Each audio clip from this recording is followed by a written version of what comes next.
100 Leeds book summary. 100 Leeds का मुख्य विचार बहुत सिंपल है।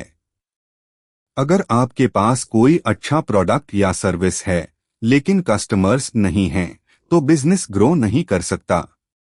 इसलिए बिजनेस में सिर्फ अच्छा प्रोडक्ट बनाना काफी नहीं है, आपको लगातार नए लोगों तक पहुंचना और उन्हें पोटेंशियल कस्टमर्स में बदलना सीखना होगा। एलेक्स होरमोजी इस किताब में बताते हैं कि लीड्स यानी संभावित कस्टमर्स किसी भी बिजनेस की ग्रोथ का फ्यूल होते हैं।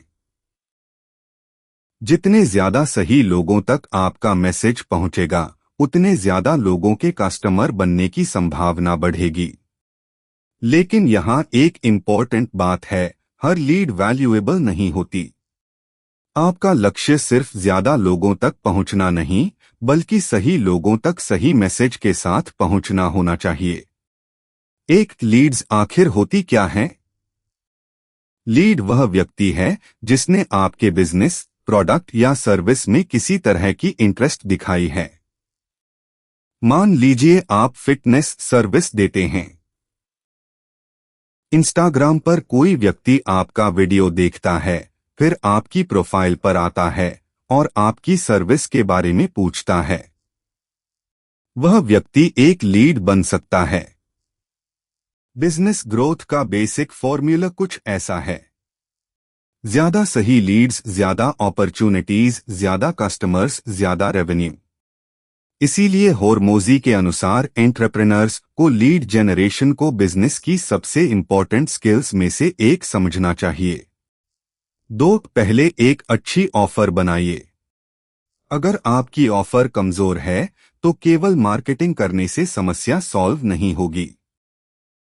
लोग तभी खरीदेंगे जब उन्हें लगेगा कि उन्हें मिलने वाला फायदा उनके खर्च और एफर्ट से ज्यादा वैल्यूएबल है।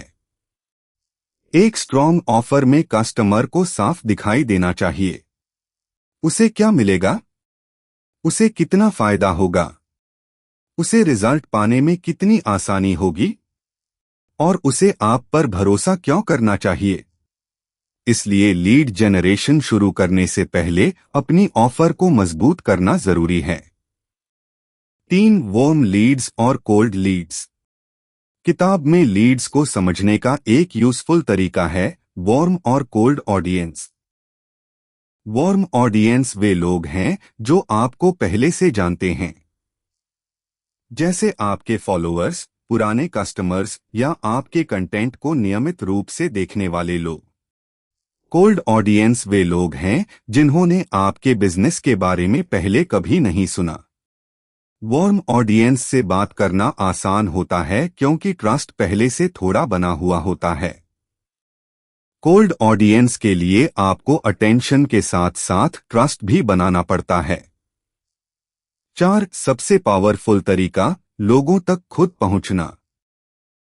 अगर आपके पास शुरुआत में बड़ा ऑडियंस नहीं है, तो आप सिर्फ यह इंतजार नहीं कर सकते कि कस्टमर्स खुद आपके पास आए। आपको लोगों तक जाना होगा।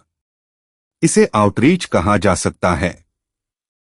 उदाहरण के लिए, अगर आप किसी स्पेसिफिक सर्विस को बेचते हैं, तो अपने आइडियल कस्टमर की पहचान करके उनसे पर्सनली संपर्क किया जा सकता है। लेकिन इसका मतलब स्पैम करना नहीं है। आपका उद्देश्य सामने वाले की प्रॉब्लम समझना और जेन्युइनली वैल्यू देना होना चाहिए। आज के समय में कंटेंट लेड जनरेशन का बहुत पावरफुल तरीका है। आप वीडियोस, पोस्ट्स, रील्स, आर्टिकल्स या एजुकेशनल कंटेंट के जरिए लोगों की प्रॉब्लम्स सॉल्व कर सकते हैं।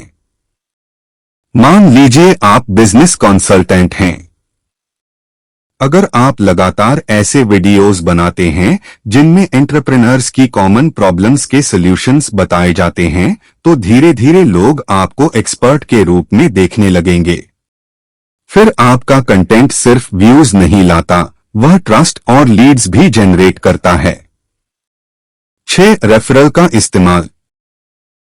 एक सैटिस्फाइड कस्टमर आपके लिए कई नए कस्टमर्स ला सकता है। इसे रेफरल कहा जाता है। अगर किसी व्यक्ति को आपके प्रोडक्ट या सर्विस से अच्छा रिजल्ट मिला है तो उसके फ्रेंड्स, फैमिली या बिजनेस कॉन्टैक्ट्स भी आपके पोटेंशियल कस्टमर्स बन सकते हैं। इसलिए कस्टमर को सिर्फ सेल की तरह मत देखिए, उसे ऐसा एक्सपीरियंस दीजिए कि वह नेचुरली आपके बिजनेस की रिकमेंडेशन करना चाहे। 7. एक ही सोर्स पर डिपेंड मत रहिए। कई बिजनेसेस की बड़ी गलती होती है कि वे सिर्फ एक लीड सोर्स पर निर्भर रहते हैं। उदाहरण के लिए कोई व्यक्ति केवल इंस्टाग्राम पर डिपेंड करता है। अगर एल्गोरिदम बदल गया या रीच कम हो गई तो उसके लीड्स भी कम हो सकते हैं। इसलिए लॉन्ग टर्म ग्रोथ के लिए अलग अलग लीड जनरेशन मेथड्स को टेस्ट करना जरूरी है। आप कंटेंट, आउटरीच, रेफरल्स, पार्टनरशिप्स और दूसरे मार्केटिंग चैनल्स को एक्सपेरिमेंट कर सकते हैं। 8. नंबर्स को ट्रैक करना जरूरी है। होर्मोजी का एक महत्वपूर्ण बिजनेस लेसन है, जो चीज मेजर नहीं होती उसे इंप्रूव करना मुश्किल होता है। आपको पता होना चाहिए कितने लोगों तक पहुंचे, कितने लोगों ने रिस्पॉन्स किया, कितने लोग इंटरेस्टेड हुए, कितने कस्टमर्स बने और एक कस्टमर पाने में कितना खर्च या एफर्ट लगा। जब आपके पास ये नंबर्स होंगे तब आप समझ पाएंगे कि कौन सा तरीका काम कर रहा है और कौन सा नहीं। 9. कंसिस्टेंसी सबसे बड़ी ताकत है।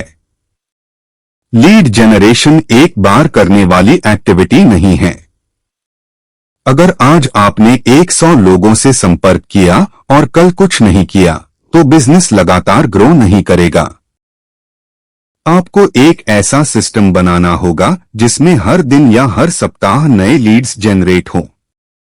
यही कंसिस्टेंसी धीरे धीरे एक छोटे बिजनेस को बड़े बिजनेस में बदल सकती है।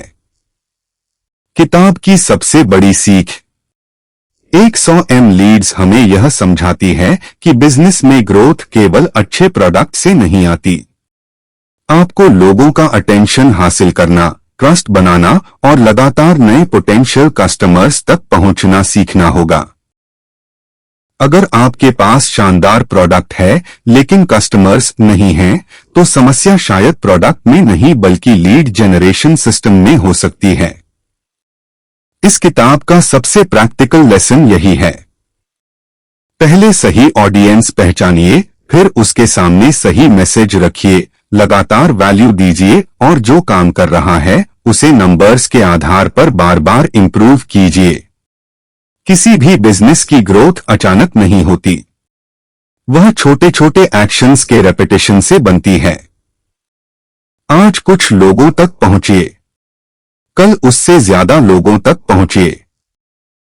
अपने रिजल्ट्स को मेजर कीजिए, जो स्ट्रैटेजी काम करे उसे इंप्रूव कीजिए और स्केल कीजिए, क्योंकि आखिर में बिजनेस में सिर्फ यह मायने नहीं रखता कि आपके पास कितना अच्छा प्रोडक्ट है, बल्कि यह भी मायने रखता है कि कितने सही लोग आपके प्रोडक्ट के बारे में जानते हैं।